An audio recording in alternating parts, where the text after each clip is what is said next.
Phone tapping కేసులో కీలక పరిణామం చోటు చేసుకుంది. ఎమ్మెల్సీ నవీన్ రావు తండ్రి కొండలరావుతో పాటు ఎమ్మెల్యే మాధవరం కృష్ణారావు కొడుకు సందీప్ రావుకు నోటీసులు ఇచ్చింది. మధ్యాహ్నం 1 గంటకు జూబ్లీ హిల్స్ పిఎస్ లో విచారణకు రావాలని ఆదేశించింది.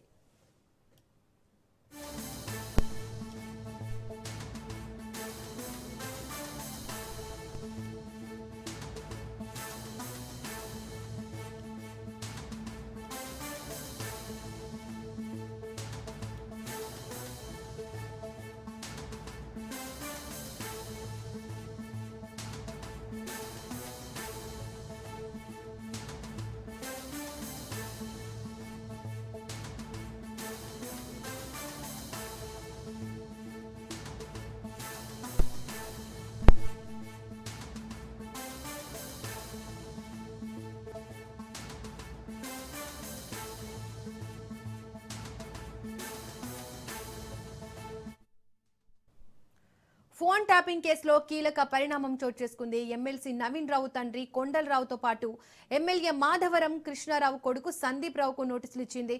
మధ్యాహ్నం 1 గంటకు జూబ్లీ హిల్స్ పిఎస్ లో విచారణకు రావాలని ఆదేశించింది. రైట్, ఇక దీనికి సంబంధించి మరింత సమాచారాన్ని మా క్రైమ్ బ్యూరో చీఫ్ మధు అందిస్తారు. మధు, ఫోన్ ట్యాపింగ్ కేసులో కీలక పరిణామం అయితే చోటు చేసుకుంది. ఎమ్మెల్సీ నవీన్ రావు తండ్రి కొండలరావుతో పాటు ఎమ్మెల్యే మాధవరం కృష్ణారావు కొడుకు సందీప్ రావుకు నోటీసులు ఇచ్చింది. ఈరోజు మధ్యాహ్నం 1 గంటకు జూబ్లీ హిల్స్ పిఎస్ లో విచారణకు రావాలని ఆదేశించింది. అయితే వీరిని ఎలాంటి అంశాలపై ప్రశ్నించే అవకాశం ఉంది? డీటెయిల్స్ ఏంటి? డెఫినెట్గా కూడా ఇప్పుడైతే సజ్జనర్ ఫోన్ ట్యాపింగ్కి సంబంధించినటువంటి కేసును టేకప్ చేశారో చాలా స్పీడప్ అయ్యింది. మొత్తం ఫోన్ ట్యాపింగ్లో ఎవరెవరి ఇన్వాల్వ్మెంట్ ఉంది అనే దానికి సంబంధించి విచారణ అంతా కూడా వేగవంతం అయినప్పటికీ కానీ ఇందులో ఇన్వాల్వ్మెంట్ ఉన్నటువంటి పొలిటికల్ పార్టీలకు సంబంధించినటువంటి నాయకులు ఎవరైతే ఉన్నారో వారి పేర్లు ఇప్పుడు చాలా కీలకం. సో అలా పొలిటికల్ పార్టీలకు సంబంధించినటువంటి పలానా పేరు వచ్చింది, లేకపోతే ఆ పేరు వినిపించింది, ఈ పేరు వినిపించింది అంటూ కూడా ప్రచారం అయితే జరగాల్సిన దానికంటే ఎక్కువగానే జరిగింది. అంటే బీఆర్ఎస్ పార్టీకి సంబంధించినటువంటి పేర్లన్నీ కూడా కీలకమైనటువంటి ముఖ్యమైనటువంటి నాయకుల పేర్లన్నీ కూడా ఒక్కొక్కటి వినిపించాయి.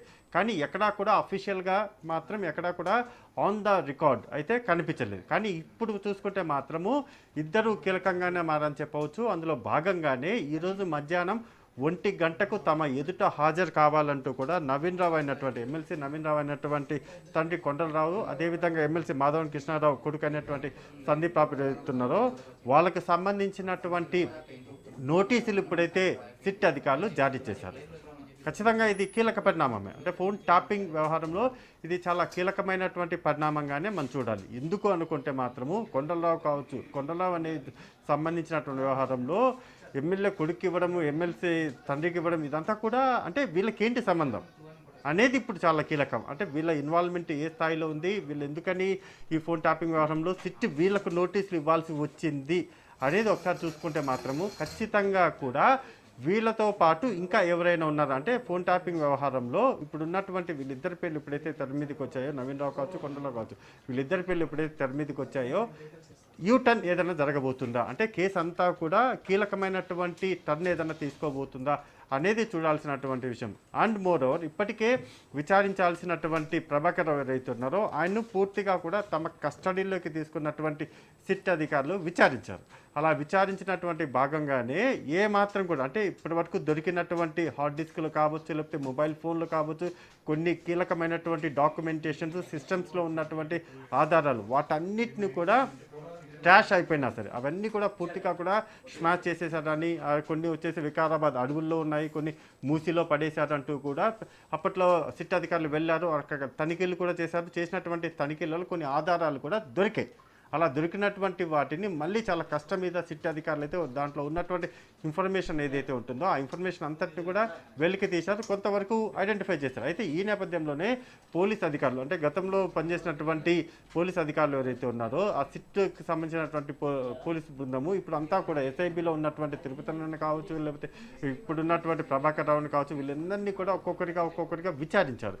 అలా విచారించినటువంటి క్రమంలోనే పోలీస్ అధికారులు మేము మా పైన ఉన్నటువంటి ఉన్నతాధికారులు ఎవరైతే ఉంటారో ఆ ఉన్నతాధికారులు చెప్పినటువంటి సమాచారంతో వాళ్ళు ఇచ్చినటువంటి ఆదేశాలతోనే మేమంతా కూడా చేశాం తప్ప మాకంటూ ఏమీ లేదు. మరి పైన ఉన్నటువంటి అధికారులు ఎవరు? ప్రభాకర్ రావుని విచారించారు. ప్రభాకర్ రావు అని చెప్తారు, నా పైన ఉన్నటువంటి అధికారులను విచారించడం ద్వారానే నేను ఇదంతా కూడా చేశాను అనేది ఆయన చెప్పుకోవచ్చడం, అదేవిధంగా పోలీసు సిట్ దగ్గర ఉన్నటువంటి ఎవిడెన్స్లన్నీ కూడా ఆయన ముందు పెట్టి విచారించడం, అలా కొంత ఎవిడెన్స్లు అయితే దొరికాయి. ఫోన్ ట్యాపింగ్కి సంబంధించి మావోయిస్టుల పేరు చెప్పి ఇటువంటి పొలిటికల్ పార్టీలకు సంబంధించినటువంటి నాయకులు ఎవరైతే ఉన్నారో వారిని విచారించడం, వారి ఫోన్లను ట్యాప్ చేయడం అనేది ఏదైతే ఉందో అది ఖచ్చితంగా కూడా చాలా క్రిమినల్ కేసుల వరకు కూడా వెళ్తుంది. సో మావోయిస్టులు నిజంగానే మావోయిస్టుల ఫోన్లను ట్యాప్ చేశారా, లేకపోతే పొలిటికల్ పార్టీలకు సంబంధించినటువంటి నాయకుల ఫోన్లను ట్యాప్ చేశారా అంటే ఇక్కడ నాయకులు అంటే పొలిటికల్, అది కాంగ్రెస్ కావచ్చు, లేకపోతే బీజేపీ పార్టీకి సంబంధించి కావచ్చు, లేకపోతే సొంత పార్టీకి సంబంధించి అప్పట్లో అధికారంలో ఉన్నటువంటి బీఆర్ఎస్ పార్టీకి సంబంధించినటువంటి సొంత పార్టీ నాయకుల ఫోన్ నెంబర్లు కావచ్చు, ఎవరిదైనా సరే మొత్తానికైతే ఫోన్లు ట్యాప్ జరిగాయి అనేటటువంటి విషయాన్ని సిట్ అధికారులు నిర్ధారించడమే కాకుండా నోటీసులు కూడా సర్వ్ చేశారు. వన్స్ ఆ నోటీసులు సర్వ్ ఎప్పుడైతే చేశారో పూర్తిగా కూడా దీనికి సంబంధించినటువంటి వాటిలో ఎవరెవరికి నోటీసులు ఇవ్వాలి అనే దాని మీద కాస్త కొంతకాలం గ్యాప్ అయితే వచ్చింది, అందులో ఎటువంటి డౌట్ లేదు. కొంతకాలం గ్యాప్ అయితే వచ్చినటువంటి గ్యాప్ ఏదైతే ఉందో ఆ గ్యాప్ తర్వాత మాత్రము ఒక్కసారిగా సజ్జనర్ ఎంటర్ అవ్వడము, సజ్జనర్ చేతికి ఈ ఫైల్ అంతా కూడా వెళ్ళడం. వన్స్ సజ్జనర్ చేతికి ఫోన్ ట్యాపింగ్కి సంబంధించినటువంటి ఫైల్ ఎప్పుడైతే వెళ్ళిన తర్వాత ప్రభాకర్ రావును విచారించడం అనే ఆ ప్రక్రియ ఏదైతే ఉందో అదంతా కూడా ఆయన హయాంలోనే జరిగింది. ఇది చాలా కీలకం. ప్రభాకర్ రావును విచారించేటటువంటి ప్రక్రియ ఏదైతే ఉందో అదంతా కూడా సజ్జనర్ టైంలోనే జరిగింది. సో అలా జరిగినటువంటి క్రమంలోనే ఫస్ట్ టైం ఇక్కడ నోటీసుల పర్వం అయితే మొదలైంది. ఈ నోటీసులలో ప్రధానంగా మనం చూసుకుంటే మాత్రము నవీన్ రావు, ఎమ్మెల్సీకి సంబంధించినటువంటి నవీన్ రావు తండ్రి కొండలరావు ఎవరైతే ఉన్నారో అతన్ని కూడా పిలిపించారు. ఇప్పుడు నోటీసులు మధ్యాహ్నం 1 గంటకు తమ ఎదుట హాజరు కావాలంటూ కూడా సిట్ అధికారులు నోటీసులు ఇచ్చారు. అదేవిధంగా కూడా సందీప్ రావు కూడా నోటీసులు ఇచ్చారు. ఇతను ఎమ్మెల్యే మాధవరావు ఎవరైతే ఉన్నారో మాధవరావు కృష్ణారావుకి సంబంధించినటువంటి ఈ కొడుకు. సో ఇతను కూడా నోటీసులు ఇవ్వడంతో మధ్యాహ్నం 1 గంటకు వీళ్ళిద్దరు కూడా రాబోతున్నారు. కానీ ఇక్కడ ఒకటి వస్తారా రారా అనేది ఇప్పుడు చాలా కీలకం. ఖచ్చితంగా రావాలి, కానీ రాకుండా ఉండొచ్చు, ఆప్షన్ కూడా ఉంది. ఫైనల్ నోటీసులు ఇచ్చారు, హాజరు కావాలి అని పక్కాగా తెలియదు, ఆప్షన్ ఉంది. మీరు ఇప్పటికిప్పుడు నోటీసులు ఇచ్చారు కాబట్టి మేము కాస్త సమయం కావాలని, లేవు ఒకవేళ నోటీసులు ముందుగానే ఇచ్చి ఉన్నా కానీ ఇప్పుడు బయటకు వచ్చినప్పటికీ కానీ వాళ్ళు మరికొంత సమయం అడిగే అవకాశం, మాకు సడన్గా వేరే పనులు వచ్చాయనో లేకపోతే ఏదైనా అలా చెప్పే అవకాశం కూడా లేకపోలేదు. కానీ ఈరోజు మధ్యాహ్నం 1 గంట ఆల్మోస్ట్ 12:15 అయింది కాబట్టి ఇంకో 45 మినిట్స్లో వాళ్ళు రావాలి, లేకపోతే రాకపోతే ఎందుకు రావట్లేదు అనేటటువంటి రీజన్ చెప్పి మరొక డేట్ మేము హాజరవుతాము అనేటటువంటి విషయాన్ని కూడా సిటీ అధికారులకు చెప్పే అవకాశం లేకపోలేదు. సో ఏది ఏమైనా మొత్తానికి ఫోన్ ట్యాపింగ్ వ్యవహారం ఎటు తిరగబోతుంది, ఎటు మలుపు తీసుకోబోతుంది అని చూడాలి. ఇప్పటికే బీఆర్ఎస్ వర్సెస్ కాంగ్రెస్ అనే విధంగా కూడా పొలిటికల్ హీట్ అయితే ఖచ్చితంగా తెలంగాణ స్టేట్లో కనబడుతుంది. ఇక ఒకవైపు అసెంబ్లీలో కూడా మనం చూసాం, in the assembly out the assembly అనే విధంగా కూడా అసెంబ్లీలో ఇలా 2 పార్టీలకు సంబంధించినటువంటి నాయకుల మధ్య మాటల యుద్ధం, అదేవిధంగా బయటికి వచ్చిన తర్వాత జరిగినటువంటి మాటల యుద్ధం. అదేవిధంగా రేవంత్ రెడ్డి కూడా చూసుకుంటే మాత్రం ఖచ్చితంగా కూడా వచ్చే ఎన్నికలు మేము గెలుస్తాము అని ఆయన ధీమాగా చెప్తూ ఉండడము, ఫోన్ ట్యాపింగ్ వ్యవహారంలో ఒక్కొక్కరికి ఇప్పుడు నోటీసులు ఇస్తూ ఉండడంతో నెక్స్ట్ ఎవరికి నోటీసులు ఇవ్వబోతున్నారు, ప్రచారం ఏదైతే జరిగిందో హరీష్ రావు అన్నారు, అదేవిధంగా కేటీఆర్ అన్నారు, కేసీఆర్ కూడా నోటీసులు ఇస్తారు అంటూ కూడా పెద్ద ఎత్తున ప్రచారం జరిగింది. కానీ అంతవరకు కూడా వ్యవహారం అయితే వెళ్ళలేదు. కేటీఆర్ వరకు వెళ్ళబోతున్నారు, కేటీఆర్కు నోటీసులు ఇవ్వబోతున్నారు, హరీష్ రావుకు నోటీసులు ఇవ్వబోతున్నారు, ద ఫ్యాక్ట్ కేసీఆర్ కూడా నోటీసులు ఇవ్వబోతున్నారు అంటూ కూడా ఒక హైప్ అయితే క్రియేట్ అయింది. అందులో ఎటువంటి డౌట్ లేదు, అందరికీ కూడా తెలుసు వీళ్లకు నోటీసులు ఇవ్వబోతున్నారు. ఖచ్చితంగా అతి త్వరలోనే కేసీఆర్కు సిట్ అధికారులు నోటీసులు ఇస్తారు, పిలిపిస్తారు, విచారణ జరుపుతారు అనేటటువంటి ప్రచారం చాలా పీక్ స్టేజ్కి అయితే వెళ్ళిపోయింది. కానీ ఇప్పుడు చూసుకుంటే మాత్రము ఇప్పుడు వీళ్ళిద్దరికీ ఈరోజు మధ్యాహ్నం రావాలని చెప్పారు కాబట్టి ఇక నెక్స్ట్ స్టెప్ ఎలా ఉండబోతుందో చూడాలి. Deepika. Right Madhu, thank you.